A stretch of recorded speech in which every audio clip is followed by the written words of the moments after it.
This is our new video drone. The FAA calls it an unmanned aerial vehicle. And as far as they're concerned, it's an aircraft subject to FAA regulations and restrictions. What does that mean to you, the operator? Well, it's easy to confuse this as a toy. It's not, unless you know any other toy that can cost you $25,000 in fines. That's right, you may actually have to have a license to fly a drone, depending on the type of flying that you're actually doing. It's even possible for the operator of one of these to be charged with operating an aircraft under the influence of alcohol. But today we're going to talk about if you're a YouTuber or you use your drone for any other commercial purposes, you'll probably have to have a drone license. We're going to talk about that in today's video.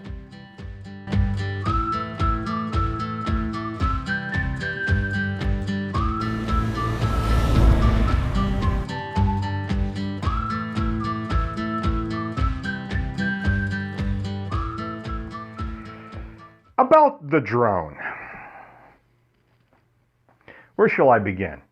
This is the DJI Mavic Mini video drone. Camera's up here.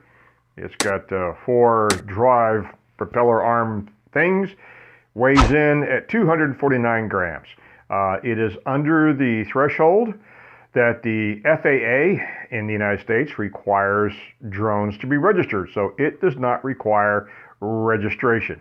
And my preliminary research indicated that I would probably fall into the category of a hobbyist drone operator, thus not requiring a FAA unmanned aerial vehicle certification. I was wrong. So I did a couple of test flights with the drone, took some of that footage and ended out one of our videos right after we obtained it, and then I began to put together a video on our drone, how we thought it was going to enhance our video quality, how easy it is to fly, and I was doing a little bit more homework into the drone itself and general drone operations and how to set up a shot for drones. So in preparation of that video, I was doing some data gathering and I stumbled across another video from another creator. And he said he had gotten a phone call from the FAA. Yeah, apparently they actually do that. They had watched some of his videos, saw that he was using drone footage in his YouTube videos, and asked if he had a commercial drone license issued under the FAA regulation Part 107. He goes, no, I'm not a commercial operator. I am a hobbyist. This is my hobby. And they said, au contraire. You have a YouTube channel which is monetized, and you put your drone footage on that channel. Therefore, you are a commercial operator and required to have a drone operator's license, or also referred to as an unmanned aerial vehicle license.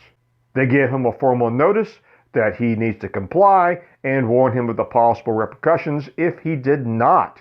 And he was thinking to himself on the video, how do they get his phone number? And I thought to myself, they're the federal government. They can find out anything they want. So I was thinking, it's probably a good idea to go ahead and get my commercial drone operator's license. And you're probably saying to yourself, but really, what's the possibility of getting caught? And what are the ramifications if you do get caught? Well, under federal law, operating an aircraft, and technically the drone is an aircraft, it is a violation of federal law and a fine punishable up to $25,000 and forfeiture of your existing pilot certificates. I happen to hold a commercial multi-engine instrument rating, and it took a lot of time and energy to get those, and I'm not really keen on the idea of losing them. Even though I'm not using them at this very moment in time, I don't want to forfeit them to the federal government. Plus, based on my experience, it's always a good idea to stay ahead of the curve, especially when dealing with the federal government or the FAA. Case in point, many years ago, the FAA had proposed a change in the types of aircraft ownership a person can be involved in. And it was proposed. They had a period of time at which you could voluntarily comply. It wasn't required. And I decided not to participate and just let the actual regulation come into effect, and then it was mandatory, and then I would participate and jump through the hoops and get certified for that type of ownership if I wanted to move in that direction.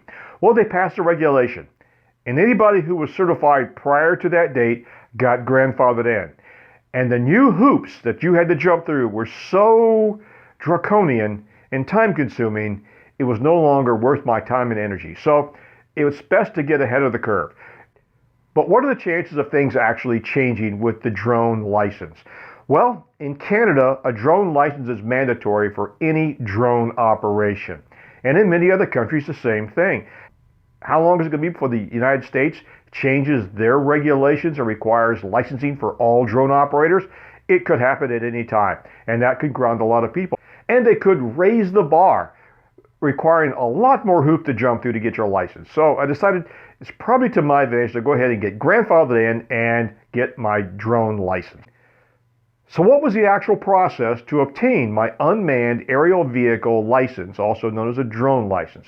Well, the process is pretty straightforward, especially for myself.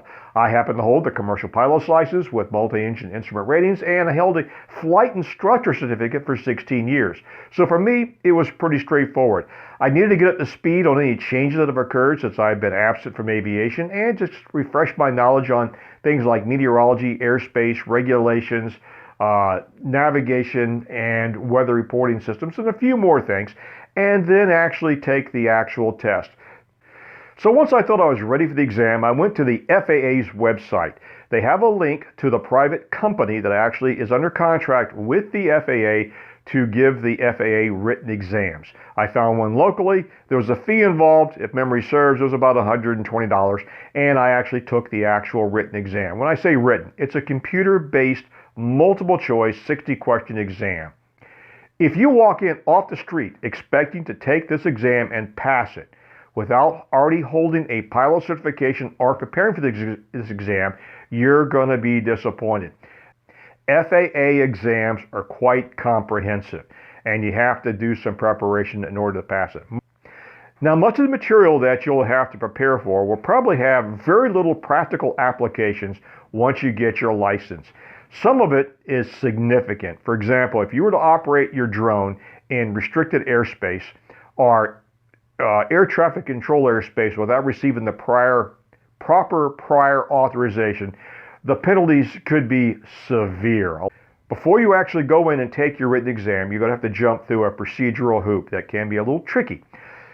You have to have a single form of identification that is government issued, has a photograph, is valid, has your residential address on it. Why?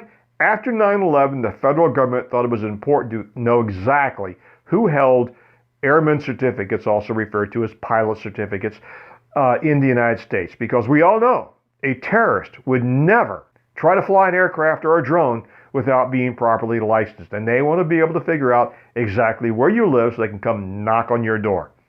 So for many people who use post office boxes and things like that as their residential address on their driver's license, it's not going to work. So after I took my exam, and I did pass, it'd be kind of embarrassing if I didn't, I took my paperwork that they gave me at the testing center, went to my computer, and you sit down at the FAA's website and you fill out a form. It's the online version of an 8710. This is an application for any type of airman certificate, whether it be unmanned aerial vehicle or airline transport license. It's the same form. This is the online version. And once you complete it, you put in your test certification number. The testing center has already notified the FAA that you have passed and that you presented proper identification, and they will then process your application. If you have any questions, there's actually a phone number there that I actually had to use because I had some questions, and you actually get hooked up with a live person who could actually walk you through the process. After you hit enter, you wait. I was told that it was going to take anywhere from 3 to 10 days before I received any notification. The first notification is that the FAA has issued a temporary unmanned aerial vehicle license. It's a form of an email. This is valid, so you can use your drone. This is valid until you get your actual airman certificate. And this is what they look like when you actually get your hard copy from the FAA. Now, the FAA does require that when you're operating your unmanned area vehicle, you have your drone license in your possession. It doesn't necessarily be on your person. It can be someplace really, really close by that you can access it if somebody were to come up and ask it. You also are required to carry your government-issued photo ID because this document doesn't have a photograph on it, so they can make sure you are you. I'm told that process will take about 3 weeks before I actually get my hard copy in the mail. So there you go. Even though I am authorized to fly anything that weighs under 12,500 pounds, I can't yet fly this because I haven't got my email from the FAA saying that I can actually fly it and put my video on YouTube. So there you go. So in summary, can you operate your drone without having a license? Well, it depends on your usage, and for that you need to go into the regulations and find out if you qualify whether as a hobbyist or as a commercial operator. And what are the risks of actually getting caught operating the drone where you're supposed to have a license and not having one? Well, that depends also. Is it worth the risk? In my case, I don't think so. So I jumped through the hoops. Anyway, I hope this information was useful. Hope it shed some light on the situation. And our next video on the drone will actually talk about its use, and I'll show some drone footage. But in the meantime, I'm just waiting for the FAA. Y'all take care. Thanks for watching. If you like this video, give it a thumbs up. If you don't like it, give it a thumbs down. And don't forget to subscribe. Feel free to leave a comment below.